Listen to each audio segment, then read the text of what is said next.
ঘুমাতে যাওয়ার আগে যদি আপনি এই দোয়াটি 3 বার পড়েন তাহলে এর ফজিলত শুনে আপনি সত্যিই অবাক হয়ে যাবেন। যে ব্যক্তি ডান দিকে কাত হয়ে 3 বার সূরা আল ইখলাস পাঠ করে, এরপর বাম দিকে কাত হয়ে 3 বার সূরা আল ইখলাস পাঠ করে এবং সবশেষে আকাশের দিকে তাকিয়ে 3 বার সূরা আল ইখলাস পাঠ করে, তার জন্য 70,000 ফেরেশতা হেফাজতের জন্য নিয়োজিত হন। এছাড়া শরীরের পেশির ব্যথা, পিঠের ব্যথা এবং পায়ের ব্যথা দূর হয়ে যায়।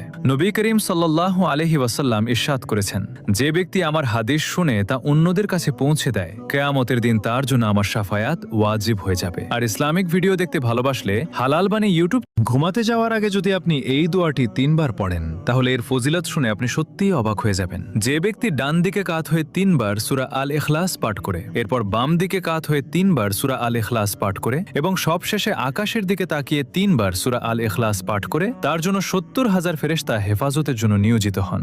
এছাড়া শরীরের পেশির ব্যথা, পিঠের ব্যথা এবং পায়ের ব্যথা দূর হয়ে যায়।